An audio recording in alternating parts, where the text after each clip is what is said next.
वालेकुम, मैं हूं मोहम्मद अहमद नज़ीर। एक्चुअली प्रीवियसली हम लोगों ने एक वीडियो पे बात की थी जिसमें हमने कहा था कि इन लोग डिप्रेशन का शिकार क्यों हैं।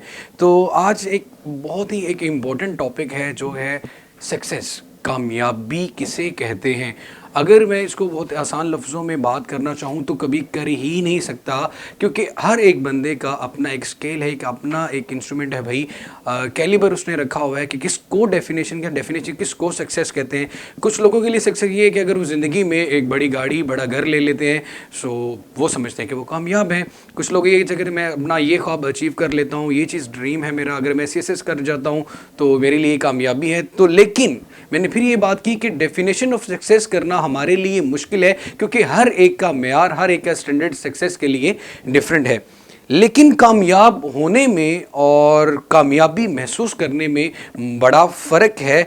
बड़ी बड़ी गाड़ियों में बैठे हुए लोग आपको अफसरदा नज़र आएंगे, लेकिन झोंपड़ी में बैठे हुए लोग, मेहनत कश मजदूर जो आपको किसी चौक पे नज़र आ रहे लेकिन शाम के वो तो इतने खुश होते हैं, लेकिन करोड़ों कमाने वाला आदमी भी आपको अफसरदा मायूस नज़र आएगा। इसका मतलब हुआ कि जो ये लाइन बोली जाती है कि कामयाब होने में और कामयाबी महसूस करने में बड़ा फ़र्क है। अगर मैं इन सारी बातों को एक समराइज करके एक बात करना चाहूँ कि कामयाबी एक्चुअली वो है जिसमें आपको दिली तसल्ली हो, दिल मुतमिन हो जिस काम के करने में, तो या जो चीज़ मिलने से आप मुतमिन हो जाएं, जिस कामयाबी जिस चीज़ को मिलने से आप दिली सुकून महसूस करें, मेरे ख्याल में सबसे बड़ी कामयाबी वही होती है।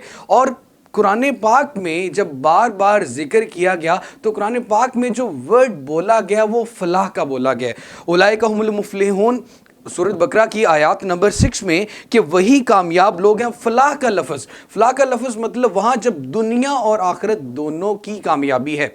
अब एक्चुअली सबसे मज़ेदार बात यह है कि लोग स्पेशली यही समझ लेते हैं कि सिर्फ जाके 5 वक्त की नमाज़ पढ़ लो एवरीथिंग इज़ फाइन, लेकिन ऐसा बिल्कुल नहीं है। हमें अपने दिल में सबसे पहले एहसास पैदा करना है अपने लिए जीना कोई ज़िंदगी का नाम नहीं है भाई। अगर आप कामयाबी का स्केल देखना चाहते हो, कामयाब खुद को देखना चाहते हो, तो दूसरों के लिए आसानियां पैदा करो। अगर आप दूसरों के लिए आसानियां पैदा करोगे तो ही जाके आपकी ज़िंदगी का मकसद पूरा होगा।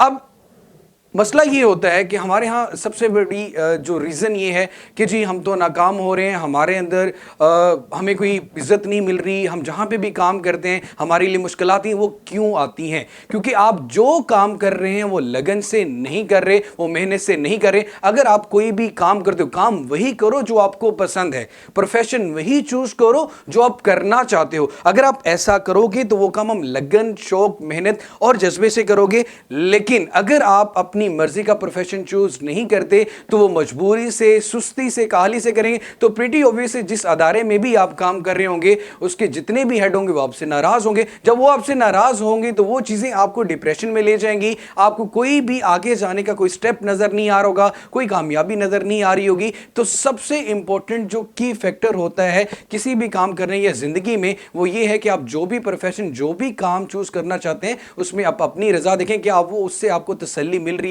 क्या वो आपकी मर्जी का है या नहीं है।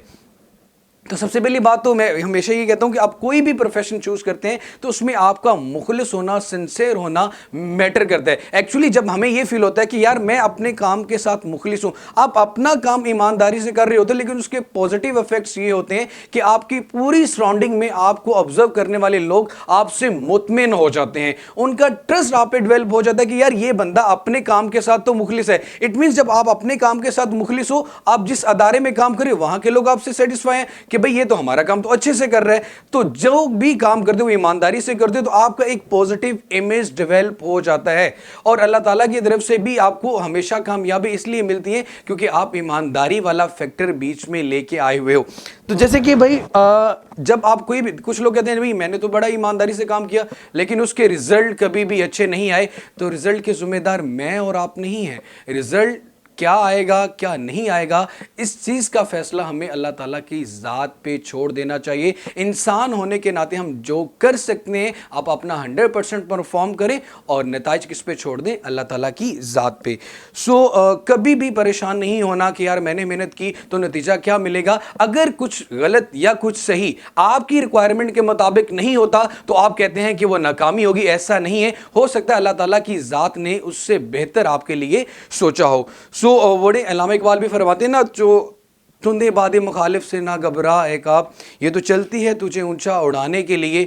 तो इकबाल ने डिफरेंट जगहों पे सिर्फ आपको इंस्पायर किया, आपकी खुदी को उजागर किया कि भाई इस चीज़ से कभी भी नहीं घबराना। जैसे कि वो मर्द नहीं जो डर जाए हालात के खूनी मंजर से, जिस हाल में जीना मुश्किल हो उस हाल में जीना लाजिम है। और अगर आपके पास ये असूल हैं, अगर आप इन असूलों पे अमल करते हैं सक्सेस के लिए, क्या डेफिनेशन ऑफ सक्सेस है, मुस्तकिल मिजाजी हो, कंसिस्टेंसी हो, अपने काम से मोहब्बत हो, तो कामयाबी आपके सामने है। तो जैसे कि कहते हैं कि इकबाल ने कहा, खुद ही को कर बुलंद इतना हर तकदीर से पहले, खुदा बंदे से खुद पूछे बता तेरी रज़ा है क्या।